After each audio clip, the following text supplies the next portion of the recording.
Slide, Madam Chair. Thank you, Mrs. McGraw. We had a technical problem there, but those of you just joining us, you missed Dean Van Epps leading us in the pledge. You did a great job. There's been a motion and a second to approve the agenda with one change. We're moving item 4.3 to 4.1. It's been moved and seconded. Those in favor? Aye. Any opposed? The motion passes. Thank you. We'll start with public comment. When I call your name, you'll just come up to the podium, speak into the microphone. Your input should not exceed 3 minutes. The board will listen to public input without comment except to ask related questions. Expressions must be appropriate and to the public setting. Keep it family friendly. Discussion of personnel matters or personal attacks are not appropriate. And if you have anything to leave with the board, please do that. So we will start with Daniel Robles.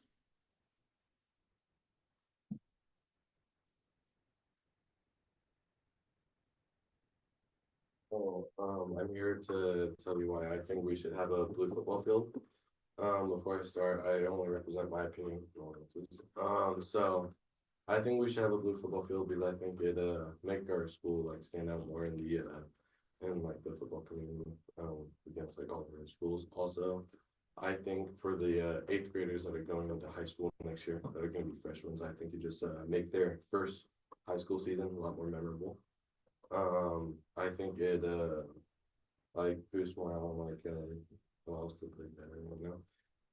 I think the players will love it, the coaches will love it, and the audience will love it. I think it just looked really good and cool. Thank you. Please vote for having the field. Daniel, hold on, we have a question coming from Mrs. Perkins. Okay. I just would like to know what grade you're in next year. I'm gonna be a sophomore next year. Something. Thank you. Annie Dowling.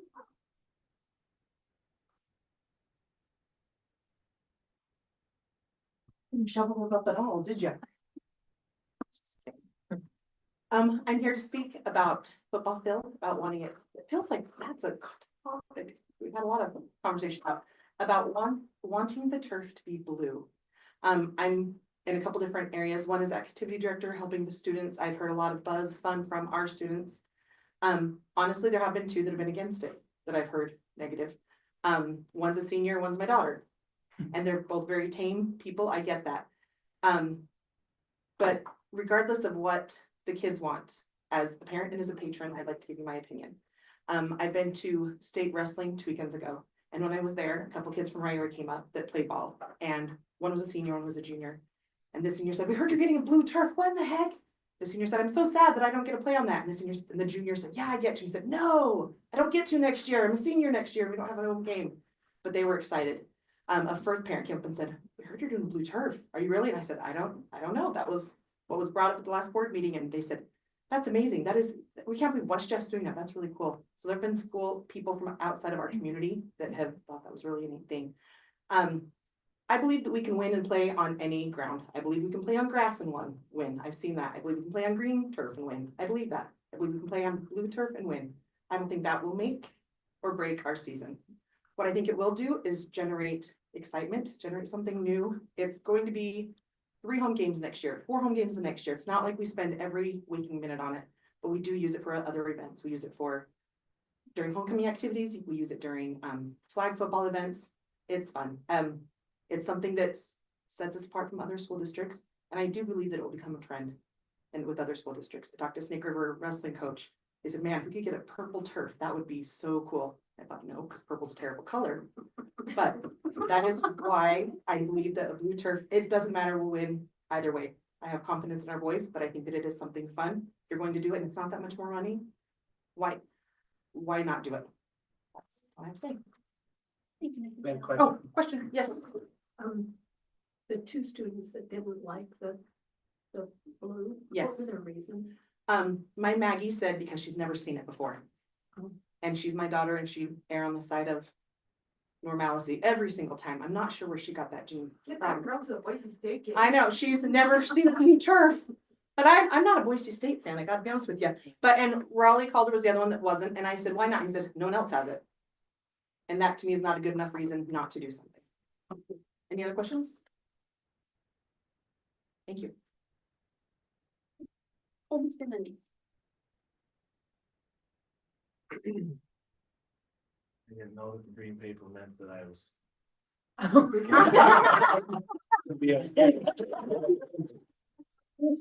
thought I couldn't sit open my mouth if I didn't fill out a green. Here I am. I have a different opinion than the last two people who have spoken. And it's not necessarily because I think that blue is terrible. I've been Panther blue my whole life, whether it's navy blue or Carolina blue. I love blue. I think that there's a reason that football fields are green. For us, for instance, our uniforms are blue, and white. And to me, when I watch a Boise State faithful fan over there, it's hard to watch. Speak up a little bit, they can't hear you in the back. Sorry, it's hard to watch. It's hard to follow. We could go back and forth on the reasons that you know, I came in and met with Shane in his office. He was awesome to show me videos of teams like a school that has a blue field. Both of us watched a second of that, and both of us kind of like, yeah, there's something weird about that. It looks different. My concern is what will it look like in 10 years? We know what a green field will look like. We have one. That to me actually looks, as far as how it originally was, looks pretty good compared to the age that it is. And another part of my opinion stems from just being in the community, hearing from, I get that the people I'm around are a lot like me, just like the people that we all should be around have a similar opinion as us. But as I talk to young people, middle-aged people, and a group of people who helped get the turf field that we currently have, spoken to 3 people who were fairly monumental in that movement.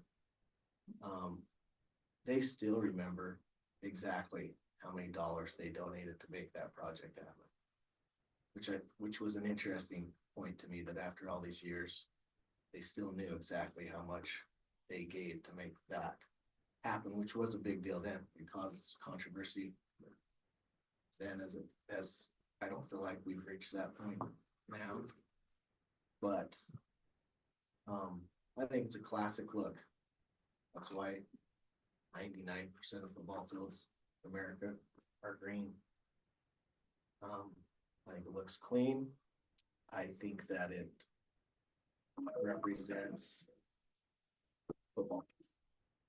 And I've had conversations with multiple board members, the superintendent, to talk about who's supplying the money, who would allow it to be blue. And the reality to me is, this is a point that may be beyond the point. If you ask for money in this school district, I myself won't say no. Never probably have, probably never will. It's a lot harder to get people's time than it is to get people's money. So if it's a matter of getting dollars, I know when we need coaches and we need people to run clubs and we need people to do ski school, that is a harder investment to make than $1. Colby, your time is up. Thank you. Before you go, any questions on that?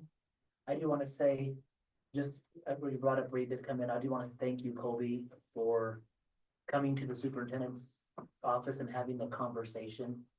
I felt like that conversation was also very good for us. I just appreciate you taking that format, to have that direct communication. It doesn't always happen, so thank you. I felt the same way. It was Appreciate that. mutually respectful. Great. Last but definitely not least, Coach Hall.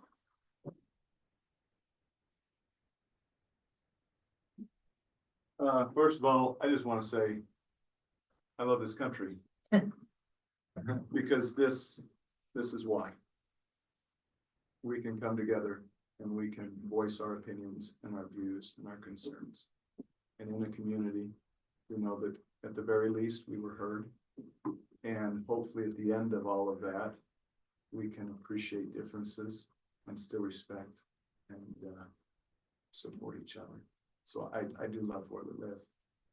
And I want to thank those that have put in a lot of work in doing the research for this project. It isn't a small project, it does require a lot of time. And those individuals, a lot of times, no one knows the work that they did. Mr. Miller's put in a lot of time, and I appreciate that, Mr. Miller. I recognize that.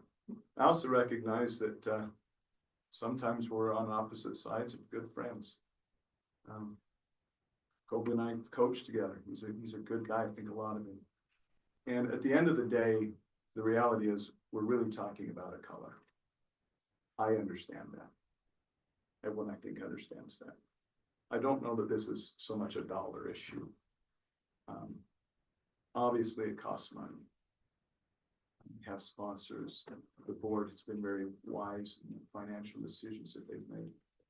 I was here the last time this decision was made, and I'm still here. And I plan on being here when this decision gets made again. Maybe I'll be retired by then, but I will probably be living in this community because this is a good place to be. And so I would just say, I speak in support of Blue Turf. Not because, again, not because it is going to make us any better, not because it's a better field. I like the idea. I like the idea of being different. I like the idea of building identity. It's one of the things that I preach to our kids, is what we do every day is an indication of who we are. And so I think as a coach, I see it as an opportunity to just highlight something. And we all have dreams. As little kids and as adults, we still chase those dreams. And I'm sorry, if I was a little guy and I was a big guy and now as a bigger guy, I think it'd be awesome to play and coach on a blue football field. Is there concerns about longevity? Absolutely. We don't know what that looks like. There's not a lot of examples out there. All we can go off of is basically what we go off when we buy any product is what they recommend. And the recommendations have been that as long as we keep it up, it will uphold and it will look like it's going to wear, like all things do. But with the improvement in the technology, that it's going to continue to look good as long as we do our part in taking care of it. And so I agree, that is a legitimate concern. And I will be on. You can finish that part. I would just say, if this is something that is going to cause people to be upset and vindictive and mean, know that Blue Turf doesn't mean that much to me. I'm thankful that this is even a topic that we can have a new turf. I get that the blue and the green is a want. I get it. It's not a need. And so I just appreciate that and hope that we understand. As a coach, I'm going to say thank you either way, and I will support you either way. Any questions for Coach Hall? Yes. Do you have any knowledge that people are going to be mean and vindictive and angry about it? Only hearsay. Oh, really? Only hearsay. What kind of hearsay? What are you hearing? We can't support other things if this decision is made. And again, Nedra, take it for what it's worth. It's hearsay. It's third, fourth person. No one has personally told me that. Okay. I worry about it because I was here the last time, and that did get very ugly. And I was on the side that wanted the turf last time, and so I guess you could say, well, your side won, so of course you were happy. I mean, I think at the end of the day, I think it was long-term, a wonderful decision and investment that our district made. And I think those decisions, right, are really difficult to make up front, and they're hard to measure until sometimes you've had enough time to have that experience, and none of us have really had that experience. So To answer your question, no, that's a concern, and those are just second and third hand. I don't put any validation in it. But if it's out there and people are saying it, it came from somewhere. And I'm concerned about that because the last thing I want is for Colby Simmons and I to not have a good relationship over a blue or green turf. And I think I can speak for Colby in saying the same thing. Like, we can have different opinions, but at the end of the day, I want his kids to have an awesome experience. And he's gonna cheer for my kids every chance he gets. And that's my concern at the end of the day. And that's why, again, I love this country and I love this community. And at the end of the day, I will support what you decide. So I thank you. Mr. Hall. With all the green sheets I have, unless someone's sitting on one. The floor would be open for a motion to approve the consent agenda. Is there a second? Second. Those in favor? Aye. Any opposed? Motion passes. Thank you. As they stated, we're gonna move up 4-3 to 4-1. So our first action item would be on the football field. Some of our final renderings. So Madam Chair, as we've, I'll just start off to say where we're at with the due diligence. So, early part of March, we received our bids for the football field. The board came in and approved the football field, and at that time, we also had different renderings, and that's where it was discussed that a blue field would be a possibility. At that time, we started entering into sponsorship negotiations with the Bank of Commerce. All of those sponsorship conversations were under the pretense of a blue field. Midway through those, where they came in with an offering and we came back with a counter offering and back and forth. We also, Mr. Miller and I started also having conversations about the same time I visited with Colby, about that. Just about, are we asking all the right questions to make sure that we're doing our due diligence on having the best product? And really, I want to put out like the want for blue or green. That's not what we're talking about. From my standpoint as superintendent, I agree with Mr. Hall. Like, the last thing I want to do is to have something that creates something that derails us from our mission and vision. I think we've been doing a great job in our district. So the last thing I wanted to do is to drive a wedge. So my concerns with Mr. Miller was, could we make a blue field look better for 20 years? We don't know. We know what a green field can do, even with this field that needs to be replaced, but to the untrained person, it looks good still.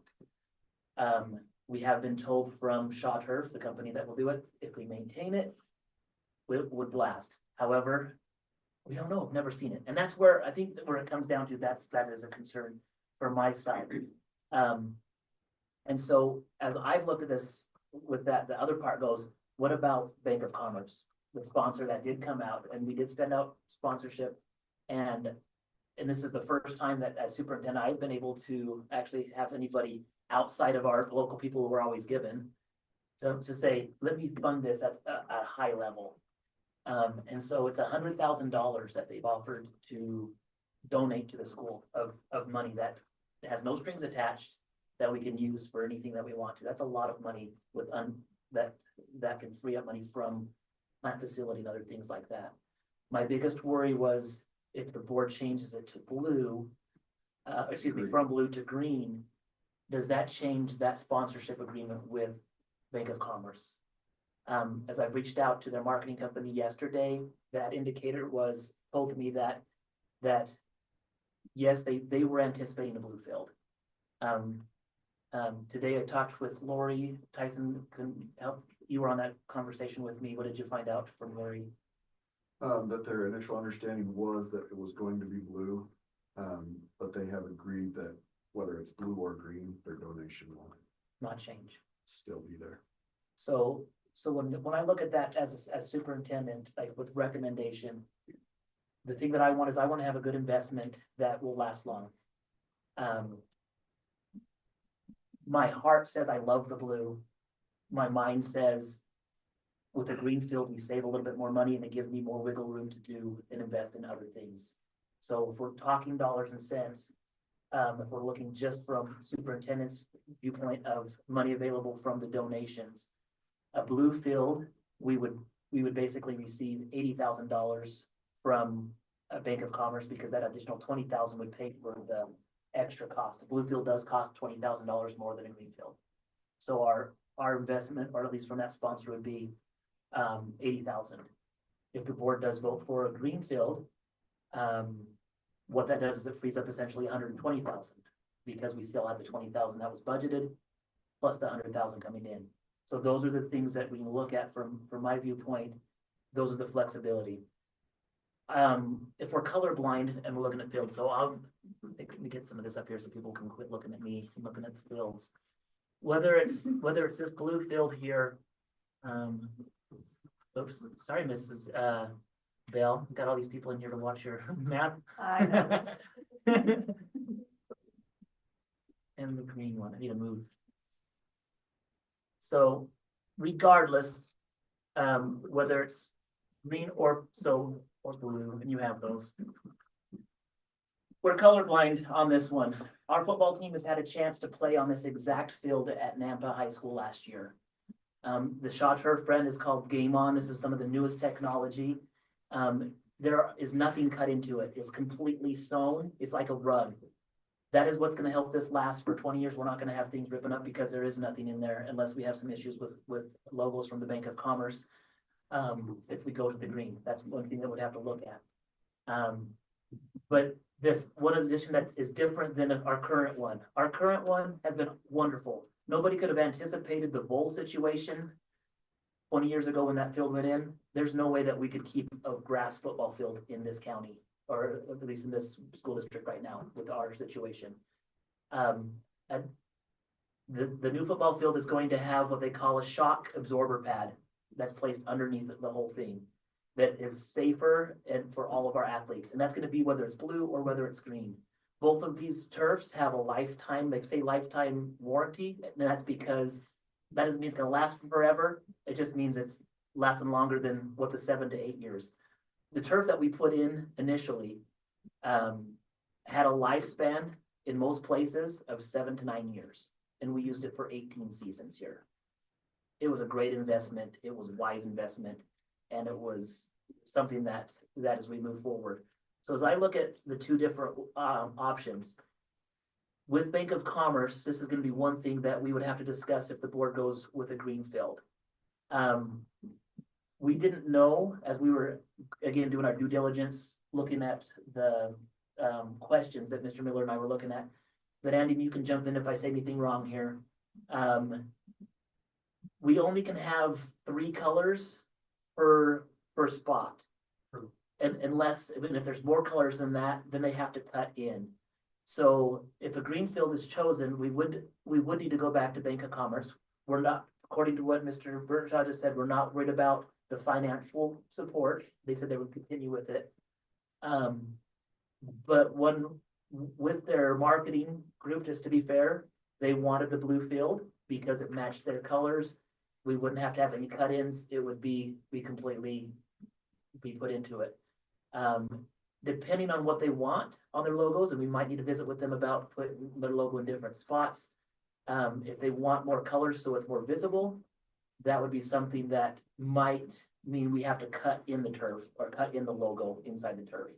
So those are the 2 things that we would have to decide regardless. And I'll let you know, whatever you decide, we're just going to run with it and we're going to make a decision, because here's the last thing that's important for the board to know. As we've been taking this time to do our due diligence, to ask these questions, which has been good. It's created dialogue, it's open dialogue. The company to mill or to sew this big turf field together, the longer we push back, the more chance that we don't get it done this year. And so that would be awful if we weren't able to get that. So I would like a decision today.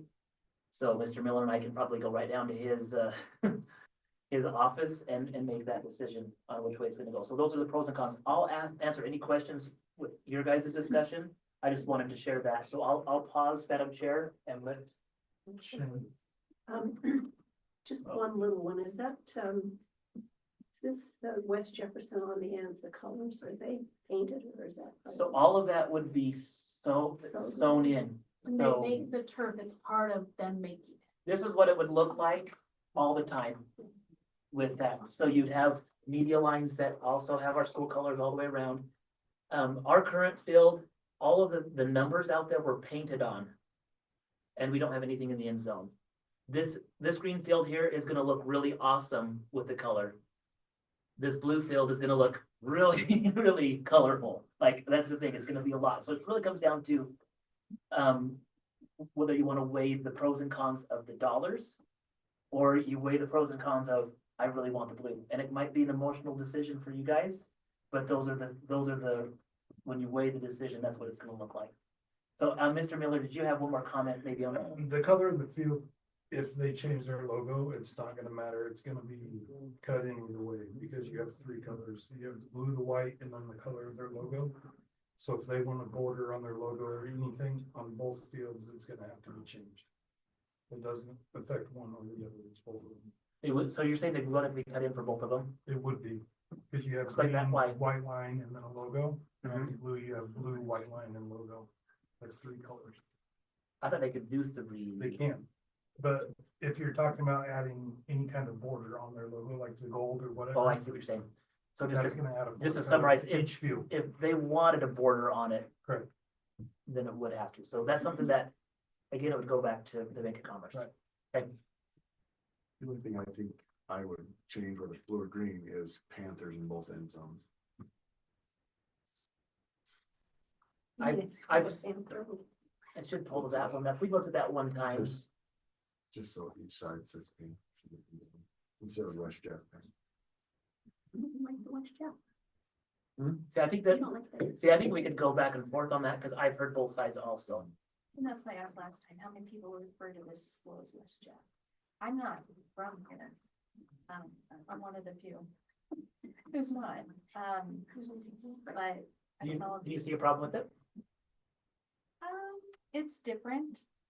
To call it West Jeff, I don't know. I don't know. My opinion on the whole thing is, I like to see progress. I like to see improvement. I come from a bigger school. And I'm always excited to see the improvements that have been made. But it's a big decision based on money.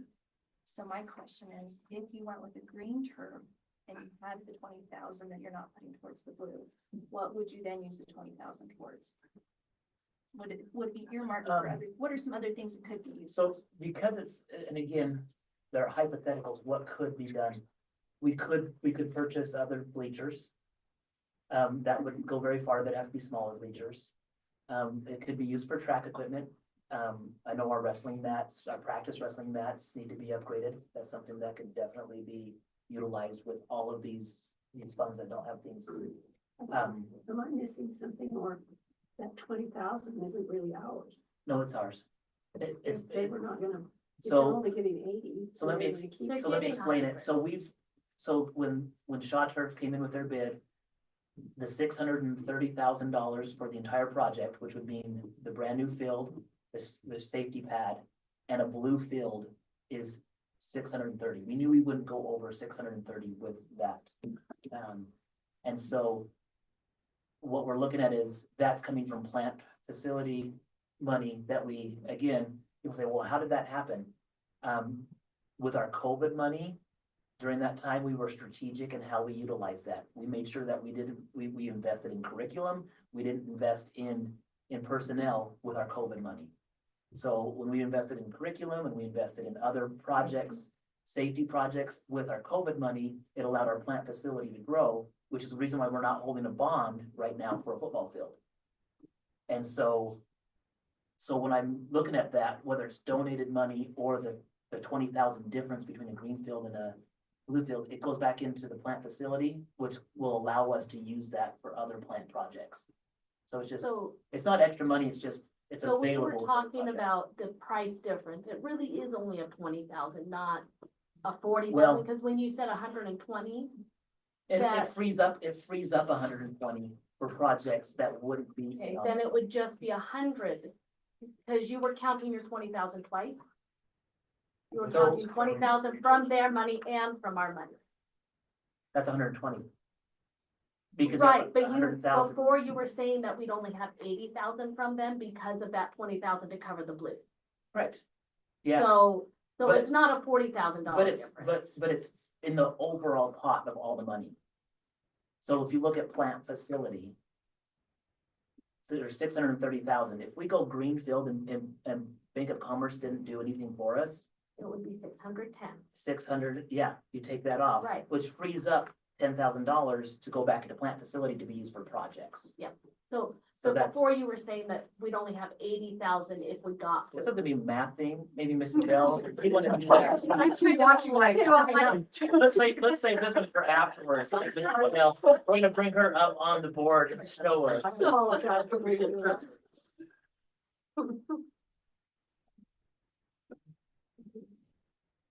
Does anybody here have any idea how the school kids feel about this, the color? Do they care or do they have ideas? Mr. Hall, when you have the football team, come and look at and I think that was incoming eighth graders and current football, what did they choose? So, yeah, Mr. Williams came over and asked any young man that's interested. In the turf, he said, just meet in the gym. It was during 7th hour. And he held up the 2 pieces of sample turf that we had. You know, and the vast majority chose blue. I mean, they're kids, right? They're excited about that kind of stuff. But they did. But I'm not naive. I'll tell you, I have football players that prefer green. They've told me that today, and I said, because one of my fears, we have football players here, one of my fears was like, guys, and I'm glad Daniel said that, I don't want you going to promote Coach Hall's opinion. Like, that's not what they're asking for. That's not honest of me. I said, I want you to go and express what you want. Only a couple signed a green paper, but I have football players, not as many, but I have football players that say they like the traditional green, and I get it. I'm like, yeah, What was the majority? majority was blue. Majority of our football players are blue. But I mean, I'm not naive enough to think that nobody votes green, and I do have a couple players like, yeah, I like green. Now, at the end of the day, those kids are gonna be happy to play football. So I mean. So I mean, it's not like kids are gonna march out and say, well, I didn't get my blue field or I didn't get my green, you know, I got a green field and they're not gonna play, whatever, you know. But like I said, like, we all have things that make us excited, and that generated excitement. Whether there's a lot of value in that probably depends on each person. Down. So in the library, I get quite the influx of students in there all day long. So when Mr. Williams did come over with those renderings, I had them out I have big tables in there, and everyone comes and get dum-dums all day long. So they came in and they looked at it. And one thing that a student athlete said that they overwhelmingly, they liked it legit. Like I was writing down like who came in and was not happy with it. But one of the athletes, football players said, we're only playing on this 3 times next year. He said, but I have to practice on this 100 times. He said, I'd rather practice on blue. And I thought, it's true. We have 3 home games next year. It will be for the practices. It will be for the youth activities. It will be like, it's for other purposes, PE classes. But 3 home games, like that's, what a novelty for the other schools coming in to look at it too. So I appreciated that perspective because I haven't thought of that yet. Because I was just thinking, yeah, it's for all the games. Like we need nice turf. It's not like performance turf. It is the turf for everything. I thought that was interesting.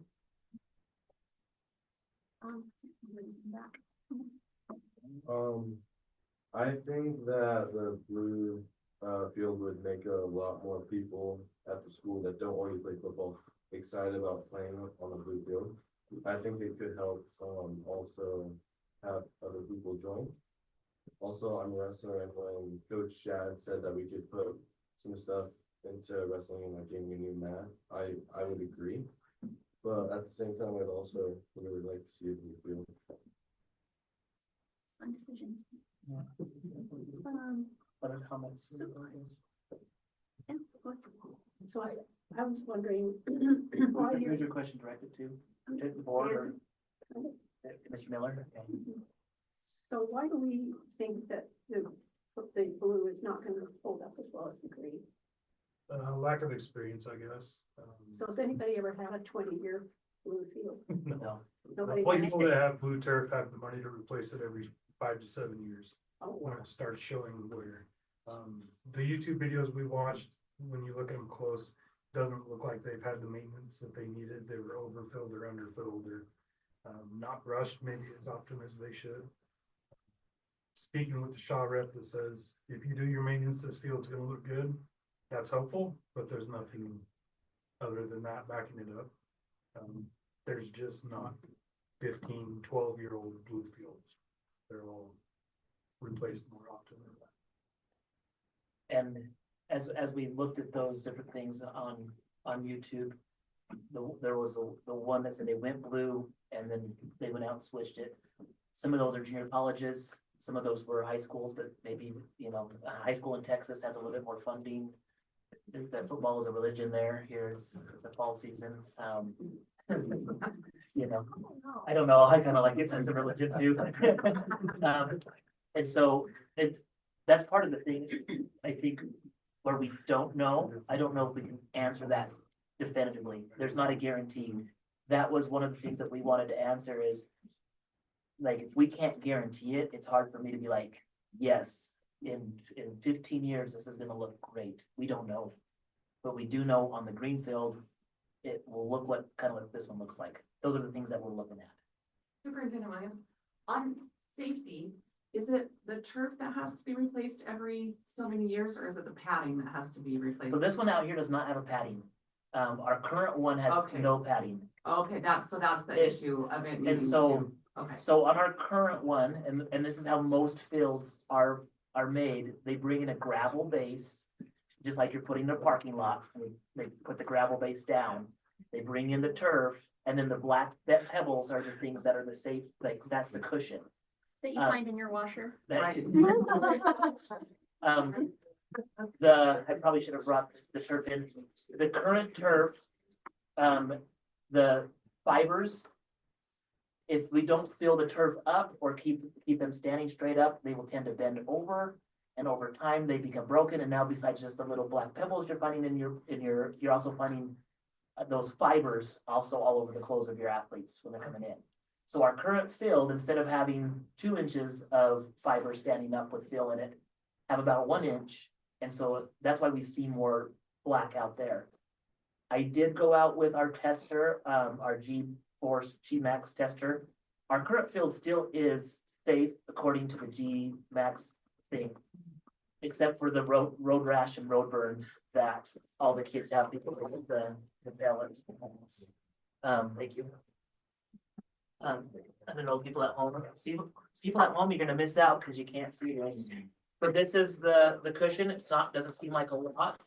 Other things it's supposed to do is if the rain or comes on it, it will help keep the field cooler. But We can get up to 30 degrees. so that's one thing. This is an example of the current turf. This one's cut right out from the closet. This is our current turf. This is also a Shaw turf that we had. This is also a Shaw turf that the Legion, this is a step below. What we're getting, both of these are gonna be amazing. The current turf's 33-ounce face weight, the new turf's 46-ounce. Like the thickness, like regardless. And so I think it really comes back down to like, what color is it gonna be? And so, Madam Chair, you can call on others if you want to. We don't usually do this in board meetings. We usually have you fill out your green sheet and we call it a day, but everyone's being civil and I appreciate the comments. So Mrs. Torgerson. So I made a phone call today. We worked with a gentleman with Shane, had mentioned that has really helped us go out and find money without our district, because we know that everyone's hit. And we've been asked not to hit so hard.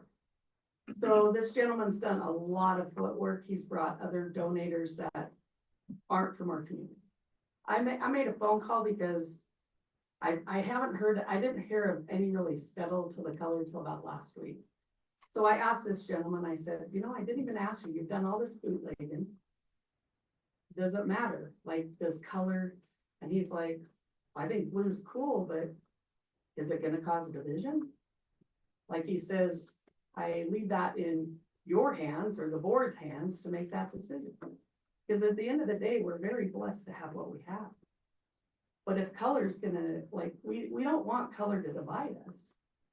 But we also wanna be like, I think sometimes we do things because to make us a little different. We live here to be a little different. We have teachers who teach here, and I'm gonna use Mrs. Bell because she's amazing. She's had many opportunities to go back to Sugar. She lives right by Sugar High School. But she chooses to come here because it's different. And I think if being different is the cause of us not doing something, I don't think that's the reason not to it. Now, if it's gonna divide us and it's gonna cause people to be upset and go backwards 20 years, we don't need that. But at the end of the day, just like this gentleman said, he goes, I've worked hard because it's not gonna change our taxes. I've worked hard to help you guys because it's gonna be a benefit to our kids. So I think at the end of the day, we just have to really weigh the positives. And we just have to really say, are we emotional about it? Or are we just making a decision because it's a great opportunity. People have done some great financial things and we live in a great community and we want to move forward with a positive attitude, but us all being one. That's really what we want at the end of the day. And if I could speak on that, we've made some pretty, I don't want to call them controversial conversations since I've been superintendent, but we've had some, action items that have changed the way that we've done things in our district traditionally. And some of the best things that I've seen and noticed since my time as superintendent is once a decision is made here by this board, I want everybody to know that I will support it 100% and I'm not gonna go back on the what ifs. Me as superintendent, that's what I'm gonna do. So thank you for bringing that up. Board members, let's hear from you. You've been contacted by patrons. What are you hearing? I have not been contacted by anyone. But regardless, I think it's awesome that we have a district that is very passionate. I think it's awesome that we have people that want to share their opinions. And this is something that represents the community in addition to the school, because the school is a big part of what makes the community the school. It is a big investment, but that's what it is. It's an investment into this school district. Just like it was initially with the old turf.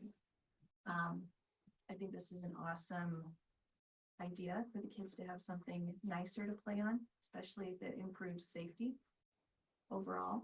And I would say both renderings are very nice. Does anybody else have an opinion on how the renderings appear? I like the white in the, I do like the white in the end zones. I think that stands out nice.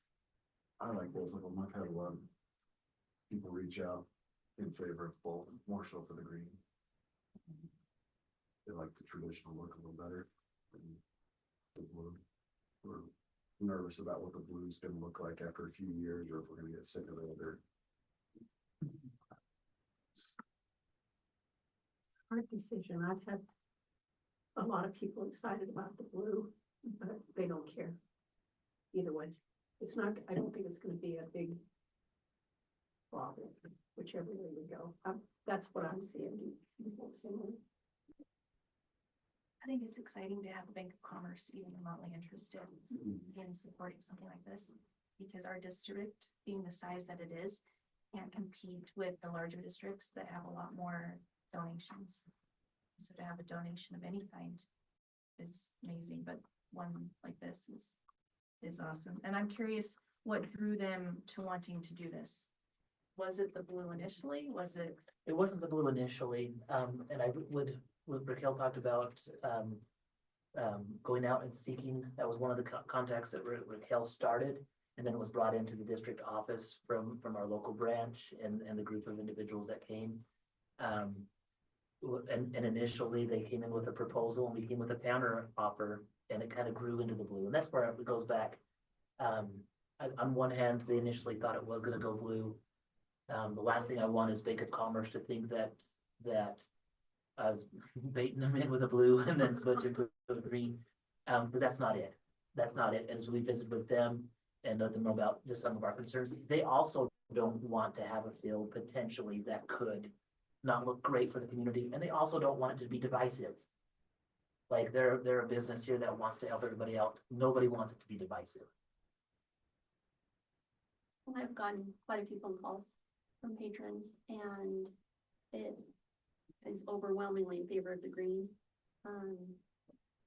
And a lot of them are business owners and donors that have supported the school in the past, and I hope they continue to do so, regardless of the decision, and I think most of them will, but there is something to be said for these people that have given year after year after year, and then when they have an opinion on something like this, I don't think it's fair for them not to be heard. And I think that everyone's been heard in this process.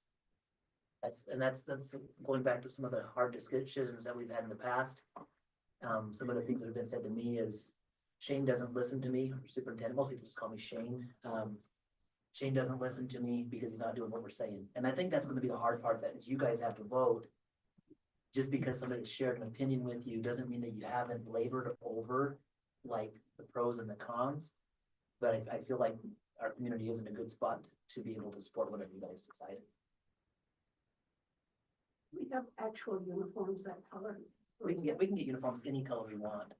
We can be invisible out there if you want it. So football is up for football, uniform rotation this year. And we haven't ordered because we're waiting on a decision by you guys. I don't want, it would be fun for one game, have Columbia uniforms on a Columbia turf. But I have some good trick plays. But no, we have waited because we want to contrast, using our colors to make it look sharp as we, as we're playing. So we'll adjust as we need to. Mrs. Hall? You've mentioned a couple of times the difficult decisions that you've had to make in the past, and I want to refer back to the 4-day school week and how many years that took for research and talking to the community and educating people and just talking about how that was going to affect our kids.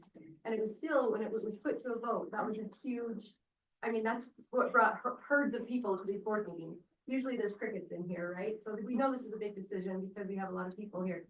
But how many people that were against that 4-day school week that thought it was a bad decision, now after they've done it, they agree that that was the best move to make. There's probably a handful that still don't like it, but I bet the vast majority, and this is just my opinion, because I've heard a few moms that were totally against it before.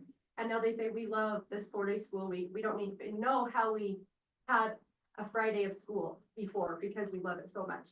And so these hard decisions that you have to make, even though it seems so like it's going to divide the community and all of that, the 4-day school week did kind of divide the community there for a while. But after we went to it and we experienced it and we learned how to do it right, then it has been awesome for our community. So I just wanted to put that out there because I know you do have a hard decision to make. And I think whatever happens is it's gonna be good for our kids. I do support the blue field, but I think you will be supported with whatever you choose. So here's what request to the board of when there's a motion ready to be made. If you do, be specific on your motion. If you want both end zones to say Panthers, make your motion to say it that way so you guys can be unanimous on it. So it's not leaving anything up to us afterwards.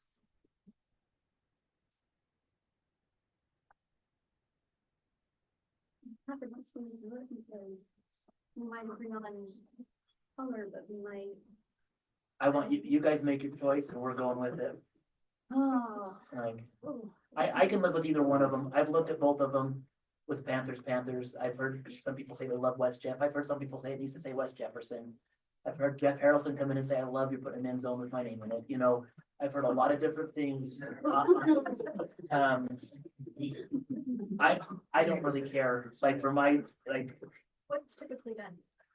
usually they have the entire name of the school on there, There's not a standard. but there's not a standard. Some of them are Panthers. There's an awful one in Boise. Yeah, I don't wanna say the name on this one, but there's a school that, it would have been like West Jefferson. Like that's what a school district did that with their school name, they broke it up. I'm not saying that I want that. West Jeff has the exact same numbers as Panthers, it's separated, it makes it look a little bit off. I like them both. I lean towards this one, this is why this was the rendering, but you guys are the board members and I work for you, and once the vote's made, that's how it goes. I'm a transplant. I'm not homegrown here. Whenever I hear West Jefferson referred to, it is always West Jeff. Outside of the community, you know, well, where do you work? Oh, I work out at West Jefferson. Oh, West Jeff, that's a fun school district. You know, so that's just from somebody from I out think of here. you can ask opinions and it will all. Right, but the question was, do people refer to it as West Jeff? That's what I have to. Does that have to be decided? Here's the thing is, if we wanna get this curve in by fall, we need to have, we wanna have a conversation with the turf company and saying, this is the rendering. I spoke to him earlier, he's waiting for money. Hold that blue up against that green one. It's the new green.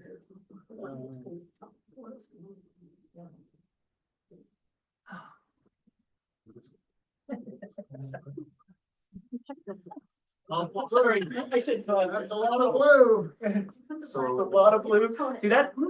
And here's the thing with the, That's so nice. Okay, we need to keep it quiet, guys. This is a meeting.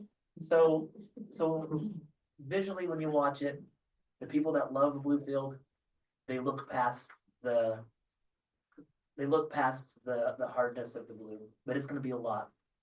Even though I'm okay for that, some people might really dislike it, and that's where it goes back to the potential of, I hate saying the word eyesore, but it could make your eyes sore if you're not in love with it. Like, it is, and So, can I ask a question? Sure. Simmons was that? Yeah. Do you really hate the blue, or could you get used to it, or would you always?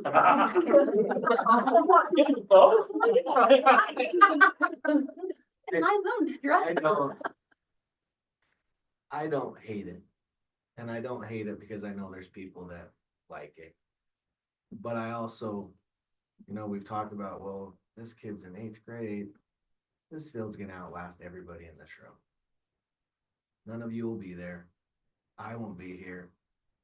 Maybe Shane's youngest child will be the superintendent when we have to have this conversation. You're sick of Williams. That's what I'm saying is we get hung up on what we keep saying we have 3 home games next year. This field isn't for 3 home games. This field's for 20 years. Is what we're looking at. And so to me, will colored sports fields be even trendy in 5 years, 7 years, 10 years? Who knows? We do know that. But in 20, I guess if the board does vote green now, and we find out that we're behind, we're always behind the trends of Utah anyway, like. Cause I love everybody, I love all these kids in here, I think it's awesome. I'm glad they showed up. And I have coached some of them. I want them to be successful, I want it to be fun. I want it to be everything that everybody else in support wants it to be for them. To me, it comes down to, will it create a problem? Will the school receive less on a fundraiser because someone chose against this? I'm like, who knows? It's an opinion. But I don't hate it. I like green better. Mr. Bitter? May I make a comment? So I've spoken to a few of you and you know my opinion. I'm for the green field, but aside from that, for the reason that I am behind the green field is because every time on our farming operation we go and get something that isn't tested or hasn't been out there for 10 years, we get burned every time. And I've seen it on my operation, and I don't want to see that down here. Whether that'll happen or not, I don't know. But when I take a risk on my own farm, it usually doesn't work in my benefit.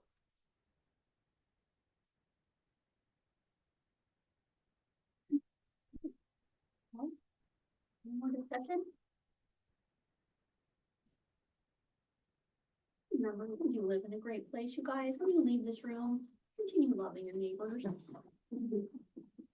I also did my car, so you can't see it. Whoever's feeling brave, before we open for a motion, No, Madam Chair, I feel like the flip flop around this because I made the motion for the blue one, but I make a motion that, we go green. I know she said maybe Panthers on both sides, but let's go. My opinion with West Jeff. as is, As is, As is. with the exceptions of, talking to the Bank of Commerce, so Figure out which everything except the sponsored logos. And when Yeah, they, do you have that down? I've written that down, yes. Okay, when Bank of Commerce, just to clarify, they're gonna pick a color, right? so, Yeah. so this one here is we sent to Bank of Commerce to say, if it goes green, here's here's what this would look like, here's what this would look like. So, yeah, it's, right now what we're voting on is everything but the sponsorship logo. We have a motion. Is there a second? I second that. Okay, those in favor of the green field with West Jeff and Panthers. Roll call vote. Yeah, you might want to, roll call vote, Madam Chair. All right, Mr. Cottle. Okay. Mrs. Rigby. Aye. Mrs. Perkins. Aye. Mr. Burnshaw. Aye. 3-1. All right, that motion passes. All right. All right, if we can forget about color. This field is going to be awesome, It really is. and We're getting a new football field. we're in a new football field, it's gonna have good end zones. With a safety pad. With a safety pad and everything else, so thank you. We've got a great, welcome to stick around, Mrs. Bell has a math presentation coming up, so you're welcome to stick around. This is gonna be so cool. Okay, let's keep moving then. All right. Yeah. Oh, well, they're talking here in class back. I just.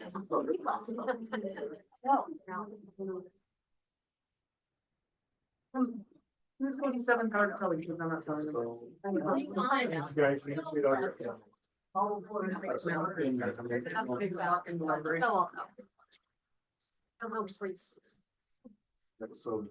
We're gonna talk about math. the reason. Right. Way to clear a room. Right. We have two quick action items, Madam Chair. All right, we'll go back to 4-1. Purchase spending and surplus approvals. No, we might want to wait for our board clerk to return. Mr. Hall, you're welcome to go to my office if you need. Hockey basketball, okay. Like you to visit.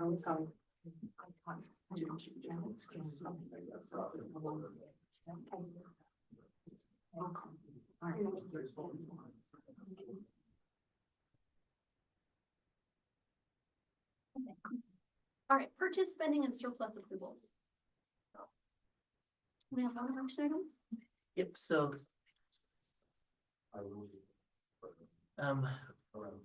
Chromebook purchases for next school year, we do want to try to get on these a little bit earlier this year, there's some fun, with the market, we just want to make sure. This is about, probably about, $12,000, a little bit more than last year, but we're trying to buy a few more, so high school, we have 40 Chromebooks, we're expecting about that many freshmen coming in. We want 25 touchscreens in Terraton Elementary and 15 touchscreens in Hamer. Those are the different costs, just for you guys' information. 2 or 3 years ago, they've only increased about $15 per Chromebook, so not too much more. It is in the budget, depending on when they come in, it might be for this fiscal year or the next fiscal year. So we have it in either budget, so we just need to have that approved by the board so we can go forward with that. So do they always charge shipping on this? They do, and the shipping is added into that, It's so. it's $5 $5, per unit. $5 per thing. I know, you wish they would, What but kind of amount of money? None of these things. The more money you spend, the higher the shipping is. Is it still the practice that our graduating seniors get to take theirs with them? yeah, so those, So take care of it. so those that buy the insurance and pay into that at the end of their high school career, they walk off with the crown book and hopefully the diploma. Hopefully. Alright, well, the chair will entertain a motion to approve the proposed technology purchase for 80 Chromebooks. Interesting. Is there a second? Those in favor? Any opposed? Motion passes. And, oh, that didn't come up. We do have the second, I forgot to push, load. I put the action item in for 4.2. Let me go and publish it. Sorry, You're good. we didn't publish that. This is the second reading for these three policies, the parent and family engagement, open enrollment, and restraint and seclusion. These are not new. We've been talking to them, since January. I've had two different, board meetings that we've had at first readings on them. The parent and family guidelines, this one just solidifies a lot of the different things for federal programs about parent committees, other things like that. Open enrollment, as a law was passed last year, we just need to update our open enrollment policy to match what was in the state. And so let's talk about that right now. In that, it says that, the board approves people to come, or the designee, does that mean we don't see that every year? because So I'm you're a I'm the designee on that one. And so all students that come from out of district do fill out an application. Our admin team looks into their grades, previous behavior issues and concerns. There are things in policy, if students are expelled for violent crime, things like that, we do not have to accept them. And those would be things that we would consider to keep the safety of our kids. And so it is a law in Idaho, though, open enrollment, it's something that the legislative laws have been pushing towards. So this one will just help us make sure that we're in line with those laws. Can the schools close open enrollment though? If we have too many, if we reach capacity and we post those on our website quarterly. And we might have one grade level in the district where capacity has been met. I think that, I can't remember which one is one of our elementary classes. But if a student moves into West Jefferson district boundaries, that's not open enrollment. That would just be anybody that lives outside of that. We accept everybody in the district. And another thing, if, did the legislature or have they approved, or are they still looking at it? Being able to go from one basketball team. That say, one- to another. That one didn't get a hearing. That didn't get a hearing. So that one, I'm glad that one was, that would have been really detrimental to the educational environment to have the Wild West of athletic transfers. That would have been- I'm so glad that How that happened. so I'm hoping it doesn't come back up, but it didn't make it out of committee or, Mhm. and so. Okay, and then another question is, people that wanna play a sport here, don't they have to go to school here? Depending on where they live and where they're involved, so they're, if you live within the boundaries and you are a homeschool student or an online student to another like online Idaho district, because you live within those boundaries, you still can, as per the Idaho High School Activities Association rules, play at that school. But they cannot be counted as a, Correct. and then just a student to come from another school to play here, they have to go here. How long before they can play? So the Idaho High School Activities Association has several rules in place. And I don't know what all 5 of those are, but if you meet all 5 of those, it's usually a bona fide move or then that allows you to basically be seen as if you live in the district. Open enrollment for athletics starts your freshman year. So in Idaho, a freshman, if they lived in Roberts, if they wanted to start school here at West Jefferson as a 9th grader, this is their school of athletic eligibility to start. If they wanted to go back to their other school, they would have to wait 1 full year before they're eligible to play varsity sports. They can play sub-varsity anytime they want to. So if a kid moved from Roberts here, but they attended Rigby and they didn't meet one of those 5 areas of the Idaho High School Association, they would have to wait for a year. But if they've met those 5 things, and those are always submitted by our athletic director, signed off on by our principal, sent to the Idaho High School Activities Association Committee. And so if there's students that don't follow those processes, they have to meet that based on all those other levels of. And that's why I think the current situation is better than that proposed one, where it would have been just shown up. So the last policy would be the restricted seclusion. This is just also helping us meet the requirements, so that's.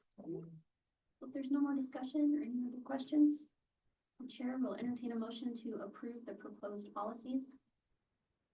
Madam Chair, so moved. Is there a second? I second that. Those in favor? Aye. Any opposed? Motion passes. Thank you. Okay, do we want to move? We're gonna go, let's go right to the superintendent report, and, for my superintendent report, I did invite, Mrs. Sherry Bell, our math chair, and we are so grateful to have her, as we heard about her in the football field discussion. How did that work? So we make sure the board's okay with us switching that order. Yes, then anyone opposed moving 5-3, Mrs. Bell can get back to her day. Perfect, so, Mrs. Bell, feel free to come up here, I'll pull up your slideshow right here. And I'm glad I didn't put you on the spot, Mrs. Bell, because after Mrs. Torgerson brought your name up, and I know you work with Mrs. Torgerson on your math thing, and she was using you as a positive example here. I was gonna turn to everybody and say, what's our math coach want on? Or, what's your opinion on the football field? Yeah. You're okay, you're okay to move forward. I'm okay to go ahead.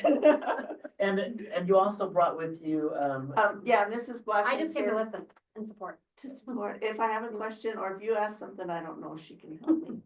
so Mrs. Blackham works for Idaho State University, in the math coaches. And so her kids do go to school here at West Jefferson. And we're related. Yes, we are. Just wanted to know if you knew. So I love the direction we're going on our math. I'm excited to have Mrs. Bell share with what she has. And so we'll turn the time over. And if there's questions, Mrs. Bell, they might ask during that time if you're okay with Yeah, that as well. I'm good with that, yeah. Okay. Okay, so, as the high school, the last, I don't know, 3 or 4 years, we've kind of been working together as a PLC and just otherwise, just trying to improve things. And, the 3 of us, I believe, all 3 of us worked on our vision of what we wanted our math department to kind of go at the high school. And so we wanted to open the door for educational opportunities through providing courses that align with college and career interests of our students to make it more relevant to their life. And so the way we did that was through problem-based learning that empowers students to learn a way relevant to their future. So we want what they're learning in high school to make a difference for their life out of high school.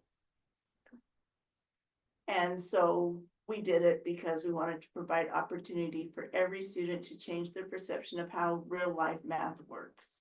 Because it's not how you were taught in high school is probably not how you would experience math in the real world. This was a couple years ago. At the beginning of the year, we started trying things in a classroom. And we had the kids take a survey of their confidence in their ability to learn math. And so at the beginning of the year, you can see 5% of the class that we surveyed said they were very unconfident. And only 11% said that they were confident. And then the other 2 were in the middle. And so then, oh, go ahead. Uh-oh. Uh-oh. Uh-oh. Let me go. Let me go fix it. This is actually, It's the way it was. from her email. Let me get off of share for a second. If you just go open with and open it in slides, it should. Well, it's, let me just download it. While you're doing that, can I ask for a question? Yeah, absolutely. So when we took a math person from their high school this last year, did you find that to be a hard situation to deal with. Took them, okay, Not- my teacher. So, Yeah, so last yes, year when we yeah. had, when we had. It was an adjustment, Yeah. but we did okay. It has worked out. I was concerned with numbers, really, how big our class sizes were gonna get. And that's still what is really a big factor for us is numbers. And they have worked out to be okay this year. So how big are some? We did, my biggest one is 15, which is a good number. That's a good number. Yeah, we did have Bailey from the junior high, she's teaching 2 high school classes. Oh, okay. And so, yeah, so we did kind of adjust that way with adjusting what we did to keep our numbers smaller. Okay, go There to we the go. next one. Perfect. All right, so with this class, I had never taught these students before. And on the first day of class, I said, draw me a picture of what you want me to know about you and math. So let me know you a little bit. This was one of the pictures and it really resonated with me because this is what I had noticed as I've been teaching for several years. And she said, how do I do this again? And the way we've been teaching it is you show them how to do something and they have to memorize the algorithm to get the right answer. And if you can't remember the process, you can't do it. And that's exactly what I was thinking was going on, and that's how she felt about it.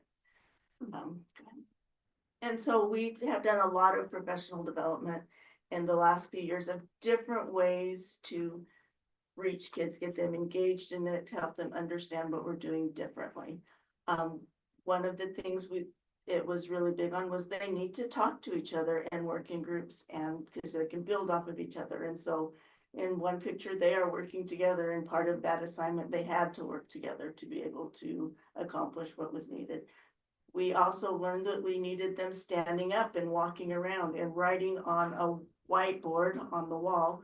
They are more willing to write, and because you can erase it really quick, and who cares if you made a mistake, it's gone, than erasing it on your paper. And it honestly is easier for me to see where I need to help them. It's much quicker than walking around and trying to see under their arm what they're doing.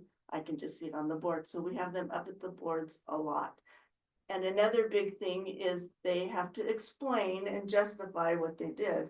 Because if you can explain it, then you can understand it. And so we have them working in groups and talking to each other and explaining what they've done and telling us why. And a big thing is we don't care how they did it, as long as they're doing things correctly. They could do the one with the bales of hay they were stacking hay in a barn. They could do it by volume, they could do it by size, moving it around. There was a lot of different ways they could do that. They just had to justify it and show us the math that they did. And so freeing them up from having to do it a certain way has made a huge difference in their lives as well. Okay. And during this year, we asked them questions because we were just trying things out and wanted to see how they felt about it and if it was going to work. And so one of the questions we asked them to do was describe how the class was different than the other math classes they've been in. And their answers were it was interactive, individualized, they understood it better. It was fun, exciting, more applicable to real life. It was a mindful math class, meaning they had to think while they were doing stuff. And it was more life skills based. Oh, yes. You don't hear this often in math. No, not at all. such a That's, nice- yeah, it made a big difference. Can go ahead to the next one. One of their answers kind of, go ahead, no, keep going. Yes, Oh, you want- I'm sorry. Yep, there it goes. One of their answers was that it was easier. And so we said, well, describe what you mean by easier. And so it wasn't like it was not hard. It was they felt smarter, not dumber. And these are their words. We recorded it so we could just put it up there. They said it's like a visual learning and it makes me understand more.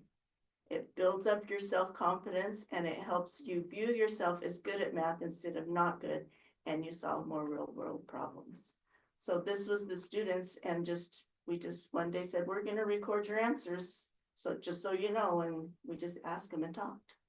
May I ask what kind of a class this was in? This was an Algebra 1 class. Oh, an algebra 1. Yes, I would have thought higher. this was to get Algebra these 1. kinds of Yeah, treatment. it was, yeah, freshmen, Okay. a few sophomores. Okay, go ahead. At the end of the year, we had them do their survey as well. Go to the next one. It kind of shows them side by side so you can see the difference. In how they were. There were no one felt very unconfident at the end. And the very confident grew more than double. And then somewhat confident grew quite a bit too. So we moved them quite a bit over on the spectrum in their confidence. And if you've taught math, you realize that a lot of their ability is based on them being willing to try and their confidence. And so if you can move their confidence over, then they're gonna try and then they start to learn things. And so that was huge to me. This is this year's, this is an Algebra 2 class. We're doing some statistics. And we haven't been able to really do statistics before. That just hasn't fit in with all the other stuff, but since we've reorganized things a little bit, we're able to do more. And this class is taking surveys, they're analyzing their data. They surveyed different students around the school, different questions. They're analyzing the data, creating charts. And we are taking it past just them reading charts and understanding. By the end of the year, hopefully, time permitting, we will have them doing a survey and trying to increment change. So we'll see what do you like?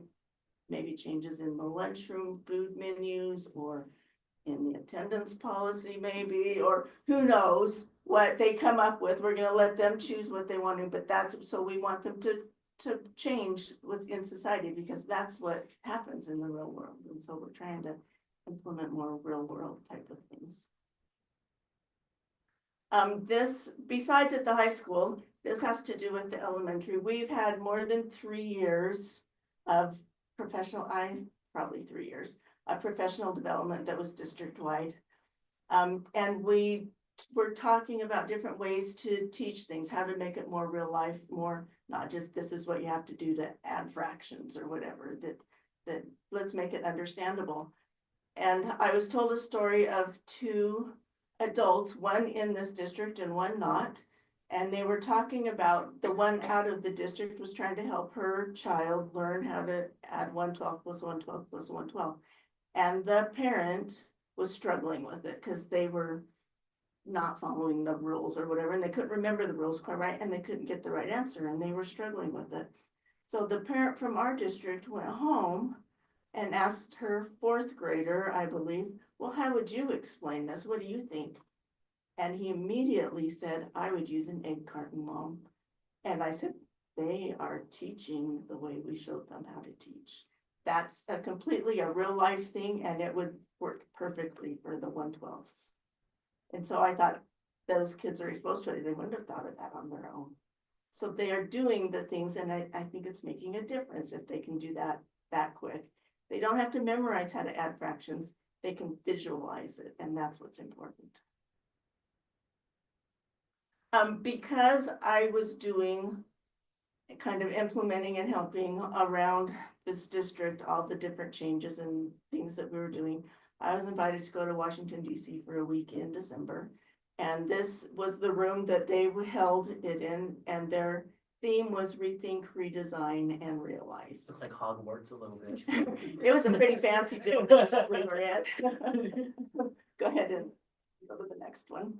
There was 250 people that were invited to this. It was an invitation only thing. There was only 4 people from Idaho across the United States that were invited, and that was our 4 that went to Washington, D.C. to learn this stuff. So it was kind of an honor to be there. When you first walked in, they had this question on the kind of a wall thing. And it said, why is it important to reimagine high school, and what would your ideal experience look like? The people who put this on was XQ and the Carnegie Foundation. So they were really invested in schools, and they were trying to kind of reimagine what school should be like, update it, because this has been the institution for ever since school started back in the, I don't know, years, many hundreds of years ago, probably in this country.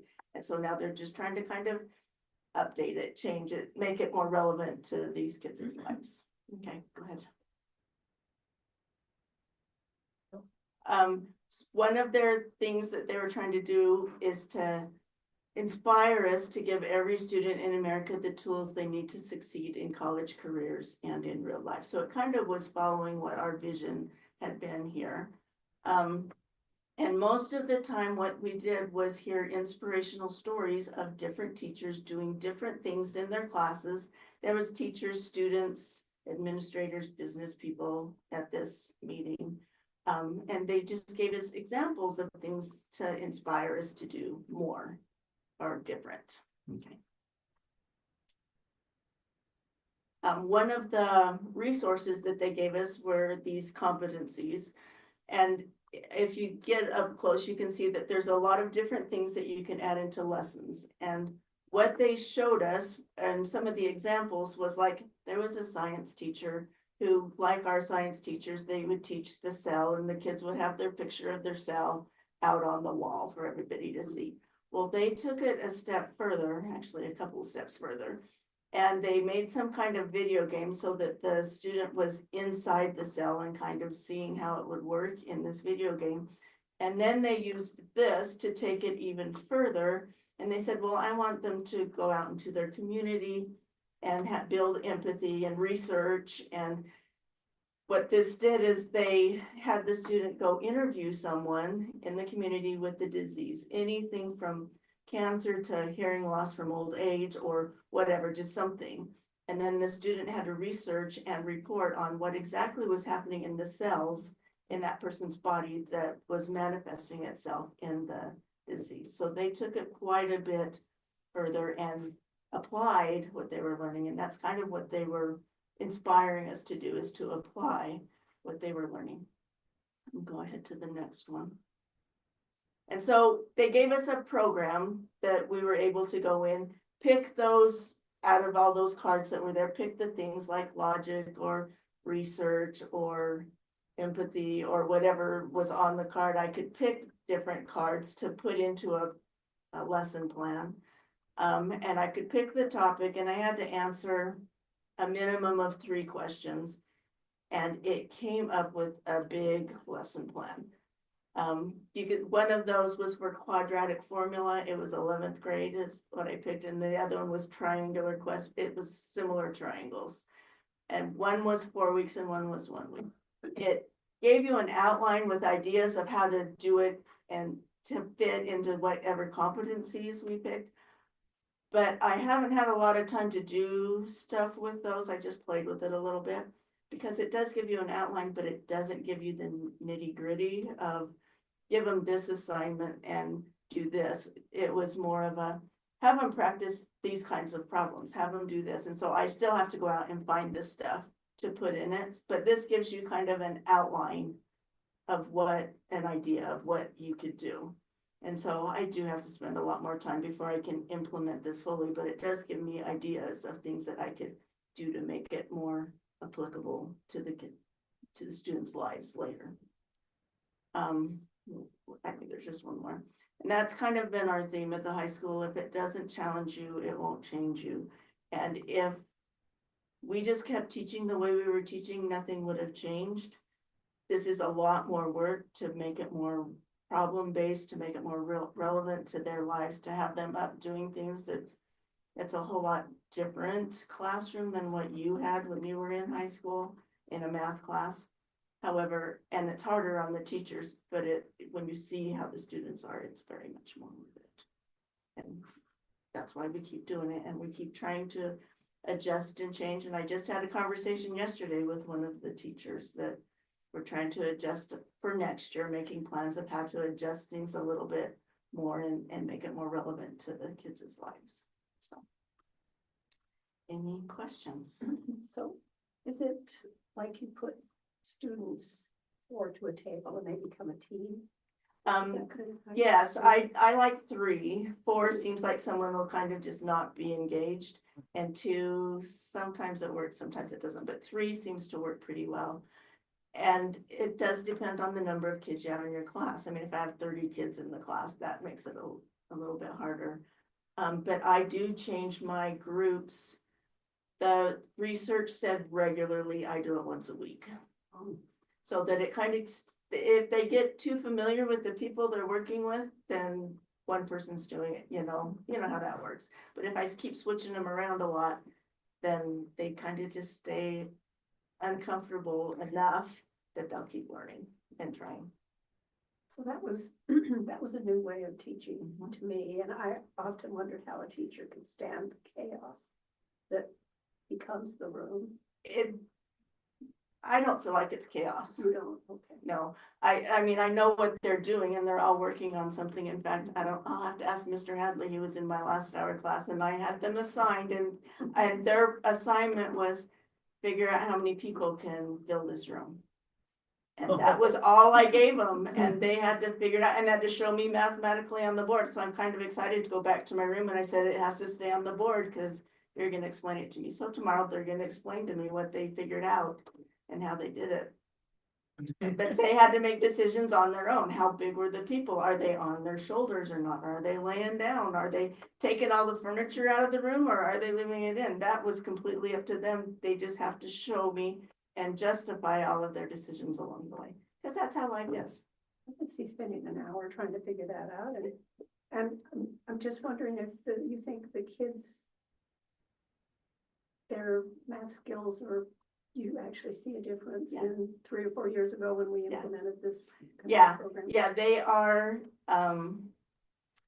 growing. There are things we need to do still to make it better, and that's what we're still working on. But I do see it's the engagement of the kids that's making the difference. Well, if you see the comments they make, if you can get a lot of kids feeling that way about math that don't like math or that don't have a propensity towards math.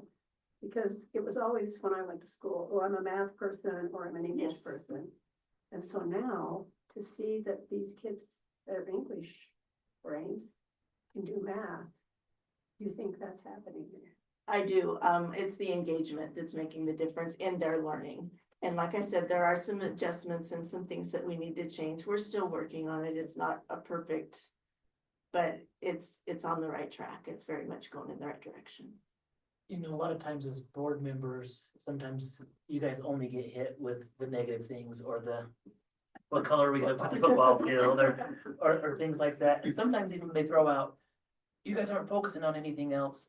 I can guarantee you with our math department and a big help to because of Sherry, and thank you for that. We have top of the line and we are leading out in the region when it comes to professional development. Our teachers from the elementary all the way up, Mrs. Bell organizes 5 to 6 different professional developments during the year. We coordinate with the Idaho State and the math, That's the regional math centers, The funded by the State Department. So it's free of charge. It's funded by the State Department. They come in and they're working on different things. I know that as I've gone through, as principal, seeing the different math instruction being taught at the elementary, the teachers are feeling more confident. And people can always come in and say, you guys aren't doing enough and they're not doing this. It comes back down to this relationship of education. It's a two-way relationship. The parents, the students, the teachers all have to be bought in. If one's not, somebody's always dragging somebody else. But I can say at West Jefferson, we have more people who are bought in by a large majority. Like if there are people that quote unquote aren't completely all in, it's a minority. But there's always gonna be a challenge with kids, always trying to give and engage, but this new way of teaching that and it's not really new anymore because it's been 20 years, it just takes a long time to change that. It takes a long time. And now that we have teachers that are understanding how to teach it better, it engages, the kids do have to think more, they have to talk more. That allows for them to make those connections in their brain deeper and they understand it long term. And so I think you're right, Nedra, it's not just you're a math brain or not. I'm seeing some really good things and I can't say enough for Mrs. Bell and her leadership here at the district. We're lucky to have her. That makes me happy because as a board, 2 years ago, we said we've got to do something about math. Was it 2, 3? Yeah. And we've made some investments in curriculum. And again, that was curriculum that was driven from Mrs. Bell and her different groups. it wasn't driven by like people that didn't know, like went to the experts. And and our boards have trusted our experts in it, and we're creating a system that's not just, it's not disconnected. Your high school and your elementary curriculum is building on each other. That's what I'd like to see. That's what wasn't happening. Disconnection. And since, and we're on year one with the elementary curriculum that we have, but the strategies that are there, so. Like, you've seen a lot of the different things, we had to start building That's pieces at chaos. that high school. That, Over at the elementary. with having the kids all over the place? Oh, yes. Well, it's always. Well, but it's great. Look at how engaged they are. I know. Have a whole brain to turn around. Cause I like a nice quiet class. Not anymore. No. I mean, it can be quiet sometimes, but as a general rule, I would rather they were talking. Yeah. Granted, I want them to talk about math, Okay, sure. but yes, I would rather they were talking than sitting there in their own head. I'm really excited about it. Thank you. Yeah. On a personal note, like I saw this in my own home with my own student, and I just want to tell you thank you, because I know math was a challenge for her, and you helped her confidence, whether it was before school or after school, you just were always available. Also, thank you for letting her see that she can do it. You can, thank you.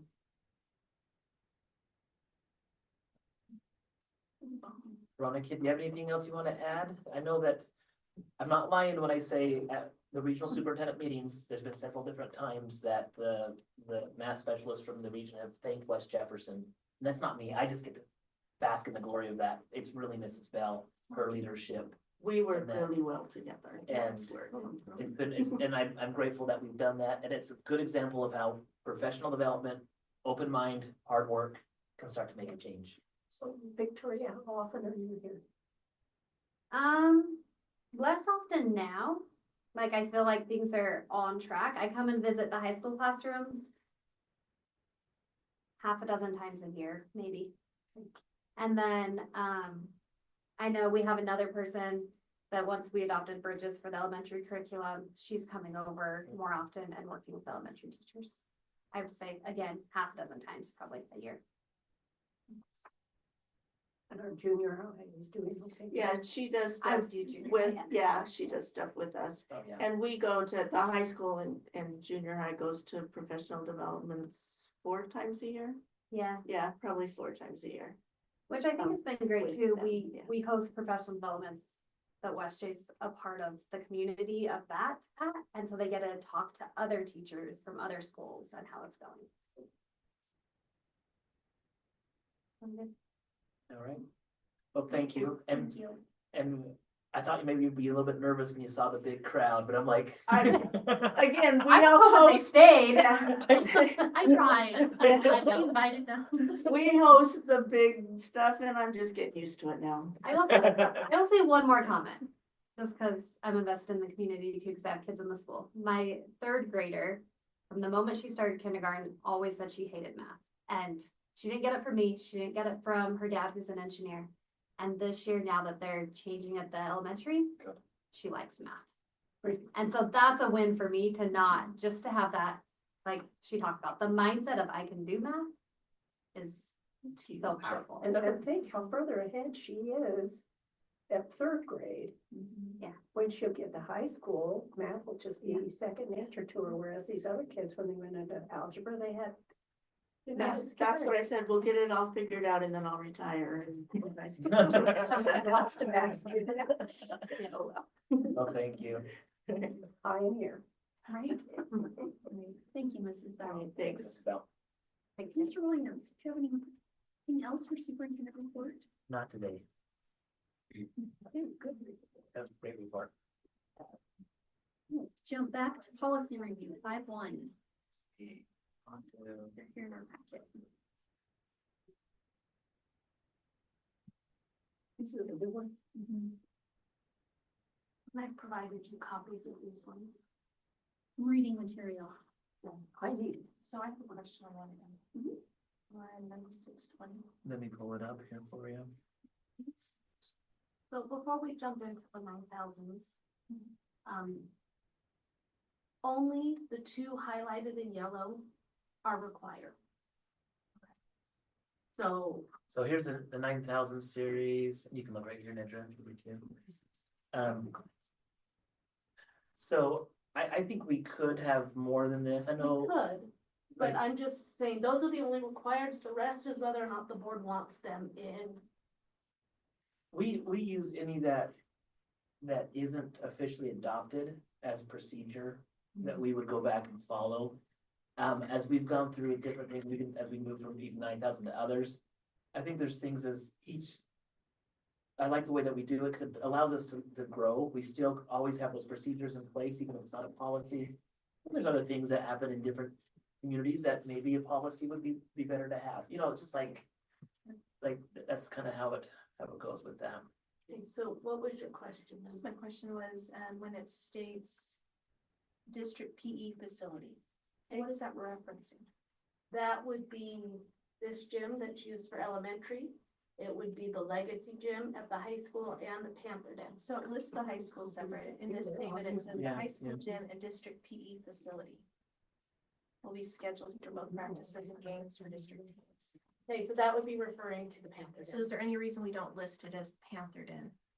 Where it's This been is what came from ISBA. I have not edited these. And I think ISBA came from ours, so we could go back and edit it to call it, so if that's what you're saying, if Yeah, we I'm see just stuff saying- like that, yeah, we those- probably Just want it little to be things that like way. that, just Yeah. so that it's consistent throughout. Right, and I didn't want to take the time to edit all of them if they weren't policies that you felt we needed to adopt. I would recommend we have a work meeting I was like, it's to a different determine light. what So it's that little sunshine. you feel like is important. They have added a new policy to every series. It's optional. It says very first one, school facility policy guiding principles. And the board can adopt a policy guiding principle for every series as to their purpose and their goal for that series of policy. It's not necessary, but if the board is interested in adopting that for each series, we can look at that. And that might be helpful, because it's similar to what we have in like a continuous improvement plan. Well, it is like- in the board series, like what the board's goal is. Yeah. And so the question is, do you feel the need, and if you haven't decided on, do you feel the need to define it more specifically to each series of policy? And that's something that we can look at in This is a new. work meeting. Yeah, they've never had this with any of the others, have they? No, this is new. They have provided a new one of these for each series. If that's something the board is interested in looking at doing. So look through 9,000, let's figure out a time we can do a Which work. Which ones are required? No. What number was that, Andrew, that we? 9620. 9620.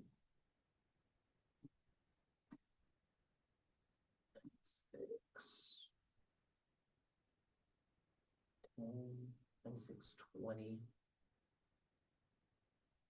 Okay. And then it's down one. Gotcha. Yeah, we would want to update those, that makes sense. Yeah. Okay, excellent. Okay. Student health, physical screenings, and that one, there are so many details in this one. We've been looking at it for a couple of months. When I was going through it this time, I found a statement that we did not want in there at all. And so I did not feel comfortable moving this to a second reading because I did remove that part. But I think that we need to hash through the specifics of this and we need to get our school nurse to look at it with us. And I'll be happy, like, I know these are always uncomfortable since Carrie and I have been reviewing on this. The part that she removed would be on this section here. Now, this is saying that staff is prohibited from the following. I know, so as people like are listening in here, it said dispensing emergency contraception unless. Except in the case of Except in rape, the which case was, of rape. was essentially saying staff could provide it Even if that- somebody had. That is not our job. And so. And so, So when I found that, I was uncomfortable enough that I was like, we consulted We on need to it. go through and we're this like, policy Pull it back off more because we carefully. don't want this one to be up for a second reading. Correct. So the other one, the fee change schedule. So Um, this is not a fee that would require a fee hearing because it's not fees on students. This is the fees that we charge community when they use our facilities. And when we looked at this, I don't think we talked about increasing some of these. I don't know if we do, that's what we could look at. So one of the changes that we did make, the ALC auditorium was $15. But that was when it was set up like a chapel. It's now used in so many different ways. We moved it to 30. But To be similar to Hamer and Territon Gym, because that Right. really is a multi-purpose type area. so there have been adjustments. When we look through this, I'll provide you what the current pricing is versus what's being proposed. And what our new form would look like with these changes. We would like to stop renting out our chairs and tables. Because of how old they are, they're getting more damage when they It's just leave our brittle, like, facility. especially our round tables are really brittle and then they go out. And we don't have the funds to just go and replace all of those. And so as a protection for that property, we don't wanna rent those out anymore. Got your phone number? No. Maybe it is. Sorry. Okay. Thought I turned it on. That's the last one? No, the last one is adult sexual misconduct. This is one that it is, we have it in procedure, but we also have it in the code of ethics and we have it in some was that one agreement, like the conduct agreement? Yeah. But it's not as specific. And so this is just one that, by putting this one into policy, it does allow us to make sure that our The code of ethics is it for the is teachers. for the teachers, and And so so classified staff technically don't fall under that, they do, as per Idaho code, this just helps clarify but it. this helps clarify, this will be in, once this is approved, this will be in all new employee files. And we will, at our August meeting, give this to all employees and have them sign an acknowledgement of receipt of it.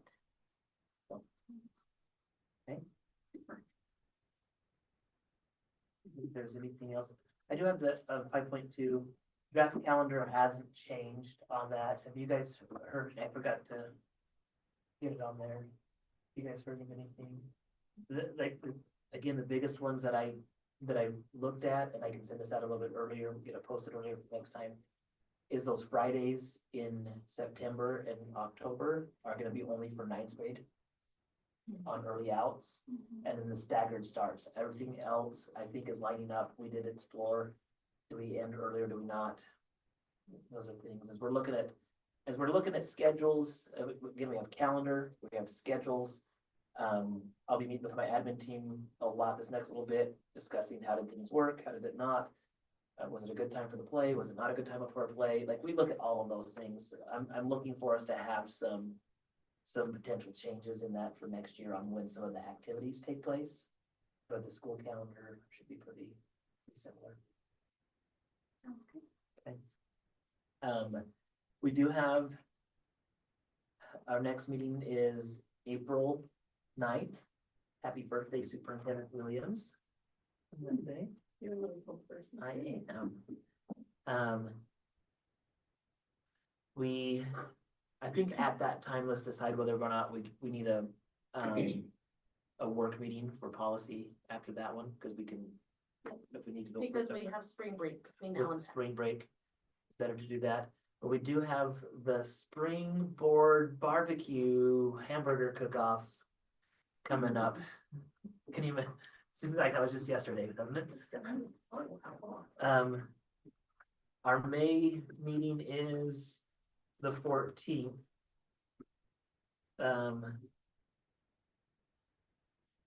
You wanna do it on a Wednesday, Monday, Tuesday? Any day better for you guys with your schedules, your appointments, Chris? We don't have anything on the schedule that we. Yeah. There's a band and orchestra concert on the 22nd of that's. We do, don't want to stick around, but we will smell like a cooked hamburger. You guys go out a day and then we'll just meet here and cook it on. So what are some possibilities? Are you talking the week of the 12th through the 6th? No, I'm talking the week of the 19th through the 23rd. Be open.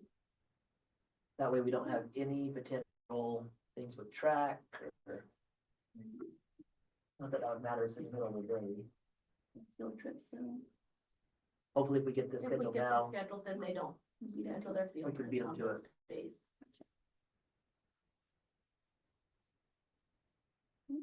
Or something with weather depending, but. Yeah. Tuesday or Wednesday that week. Tuesday or Wednesday. Let's go with, Let's do it Tuesday. Tuesday? Tuesday the 20th.